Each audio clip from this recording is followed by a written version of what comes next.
பேசுறீங்க? என்னங்க பேசுறீங்க? வேற எதுக்கு நாங்க வந்திருக்கோம் உங்ககிட்ட? மாமாக்கு ஏதோ கவர்மெண்ட் வேலை, ஈஸியா லோன் கிடைக்கும், எடுத்து கொடுத்தா திரும்ப கொடுத்துறேன் தானே சொல்றோம். ஏமா உங்க அப்பா வீட்ல இருந்து வாங்கிட்டு வரலாம்ல, உங்களுக்கு தானே கேக்குறாரு. என்னங்கக்கா புரியாம பேசுறீங்க?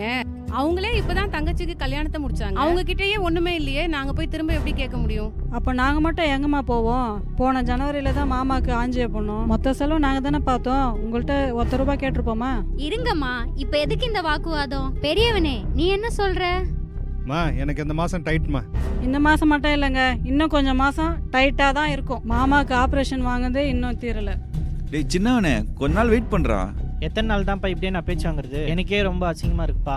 போன மாதம் கூட இவங்க தங்கச்சி கல்யாணத்துக்கு போனதில்லை, எனக்கு ரொம்ப கௌரவ கோச்சலாக இருக்குப்பா. ஏதோ நல்ல நாள் நல்ல விஷயம் ஆரம்பிக்கலான்னு பார்த்தா எல்லாம் இப்படி சொல்லிட்டீங்களே.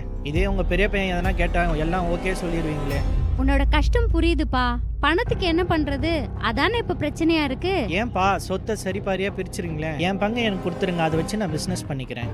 என்னடா பைத்தியக்கார மாதிரி பேசுற? இதுக்கெல்லாம் போய் சொத்தை பிரிப்பாங்க? சின்ன சின்ன விஷயத்துக்கெல்லாம் உன்னை எதிர்பார்க்க முடியாது. டேய் என்னடா பேசுற நீ? அவன் தானடா குடும்பத்தை இவ்வளவு நாள் பார்த்தது. மாமா அதான் மாமா, இனிமே அவர் பார்க்க வேணாதுக்காக தான் இந்த முடிவு எடுத்திருக்கோம். எப்ப பார்த்தாலும் அவரையே எல்லாத்துக்கும் நீங்க முக்கியப்படுத்தினா அப்புறம் நாங்க எதுக்கு இருக்கோம்?